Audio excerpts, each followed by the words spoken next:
তাও রওশনের সাথে মতো ঠান্ডা, জীবন যখন সব লুকিয়ে এই কথা বোঝে আন্দাজে হাসতেছে।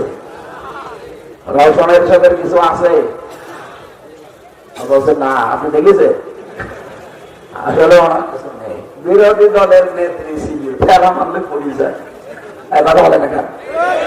গৃহপালিত ছিল, যা বলতো হাসিনা তাই। এই শয়তানদের কারণে আরো দেশটা এভাবে ধ্বংস হয়ে গেছে।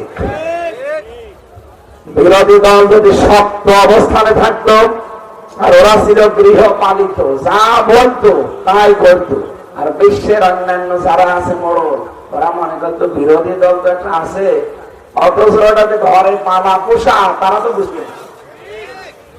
এখন বুঝতেছে, এখন বাংলার মানুষ টের পাইয়েছে যে না, ওরা বিরোধী দল ছিল না, ওরা নিজেদের অবৈধ সম্পদগুলো বৈধ করার জন্য বিরোধী দল সেজেছিল। আপনি জানেন এই জাতীয় পার্টিতে সবাই না, এমন কিছু কিছু হারামি আছে, এদের যে কত টাকা ওরা ছাড়া আর আল্লাহ ছাড়া কেউ জানে। শুধু আওয়ামী লীগের একাদশ না, এই 15টা বছর দেশটা ধ্বংস করার পেছনে এরাও দায়ী। 14 দল নাম নিয়েছে, কিসের 14 দল? বাংলাদেশের 14 দল বাদ দিয়ে আমরা যারা আছি সবাই কম বেশি মজলুম। এই কথা বলে না কেন? এই জন্য সব বিভেদ ভুলে যান।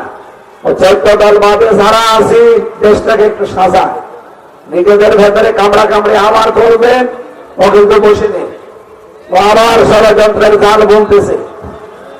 অলরেডি মোদীকে বাঁধিয়ে দিয়েছে ডোনাল্ড ট্রাম্পের কাছে।